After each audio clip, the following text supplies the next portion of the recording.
So don't think progress hasn't been being made on the Dune Buggy. I have been doing a lot of work on the Dune Buggy. I just been very bad about documenting it. The main reason is it's very dark here in the shed. Since we had to rewire it, what was on the agenda was to put brighter lighting in here. We just haven't gotten around to that yet because, life happens, other stuff gets in the way, and that sometimes will take priority over little projects. But because of that, it's really hard for the camera to see what I'm doing. It's hard enough for me to see what I'm doing. We have to get up close with little work lights and stuff to be able to see a whole lot. But it makes it even harder to film anything. So I've just been working. It's a whole lot easier to just get stuff done than it is, run back and forth and set up the camera and do sound checks and all that fun stuff.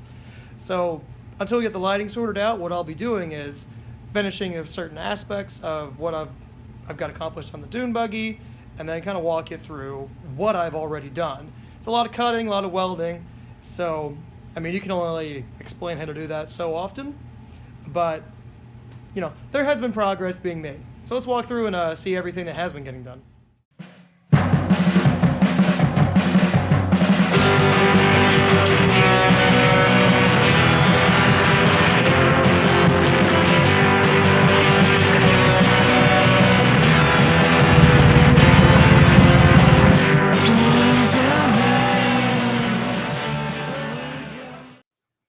In the last episode, some 9 months ago, you saw us installing some outer frame rails out of 1 by 2 inch box section tubing. So this is going to do a couple of things. It's going to increase the rigidity of our chassis, and it's going to allow a nice secure place for us to bolt the body to. And as an added bonus, it's going to be a nice sturdy place for us to mount our integral roll structure as well. Once we had all of the outer frame rails done, we slapped the front beam back on, put on my extra set of tires. Then I went around back and we slapped on the transmission and got the axle tubes back in and tires on the rear just to see how this thing sat on the ground now that it was fully boxed in. Then I got some 16 gauge aluminum, courtesy of some free parking signs, and a bead roller, so that way I could go about making my floor pans. I wanted something that was going to be a lot less corrosive than steel, since Dune Buggy floors tend to rust out quite quickly, due to the lack of a top and all. And it was a lot lighter weight, too. No reason for lighter weight. I'm just hoping it flies farther when I take it off jumps. So there, I've got my channels welded in. These are going to support my floor pans. Speaking of floor pans, so these are the floor pans that I've made out of free aluminum. So that's good. These used to be from a parking sign. And I got a cool little bead roller. So I can roll some beads in it, and roll a step in it. And, let's see, one take.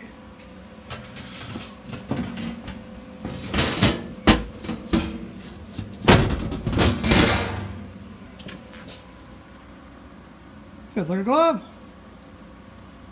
It's almost like I know what I'm doing or something. With the new aluminum floor pans fitting in place nicely in the tracks that I welded up for them, I secured them temporarily in place with some self-tapping sheet metal screws. I intend to make these removable should anything happen to them, whether they get damaged or bent up, or if I want to just change them out with the season and let a little bit of air flow in from underneath the car and up my shorts. The panels also passed the weight test. Here I am, all 225 pounds of me, supporting me with my weight, no issues. A little bit of pop in there, but nobody's going to be sitting there anyway. This is going to be a strictly two-seater buggy. But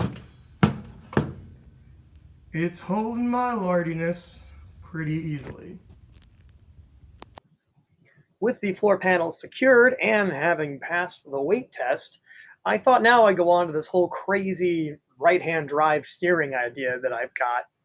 So now I wanted a steering shaft that was collapsible, for safety, because dune buggies are safe, but I also wanted a U-joint, so I get the steering wheel at a comfortable angle for driving, because I intend to have some lower seats in this, and having the steering wheel way up in the air while you're way down there is not really conducive for good driving in a dune buggy. To complete the right-hand drive setup, I sourced these right-hand drive pedals from an Australian market Volkswagen Beetle. They mount to the left-hand drive side pedal assembly using this flange here that I'm touching. Then they go through the tunnel out the other side where you now have your right-hand drive pedal assembly. Only downside is there's not a hole on the other side of the tunnel in the pan for everything to slide through, which means I gotta make a hole.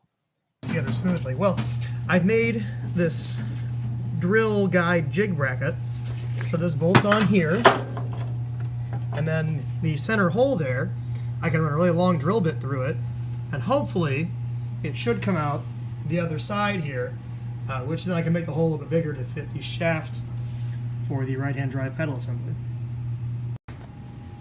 Alright, so I got the whole right-hand drive system set up. So there's the whole right-hand drive system here. So this is actually pretty easy. All I did here was I took all the left-hand drive stuff and I just moved it over. Flipped the pitman arm upside down so everything is got the right geometry and everything. Had to drill out the pitman arm and re-taper it, but it seems like it's got a tight fit. And then I also shortened the steering coupler, or the shift coupler. I shortened the shift shaft. Shift shaft. Meh. But anyhow, so I shortened the shift shaft, and goes into gear like it does, like it should. First, second, third, fourth. So there we go. Getting ready for a right-hand drive buggy. Whoop, whoop. By now, winter had set in, and I had to tend to the fire to keep warm. Toasty. After I finished throwing another log on the fire, I began to drill some holes into my nice new outer frame rails. Why, you ask? For a very good reason. I got a nice new tool that would allow me to install Rivnuts.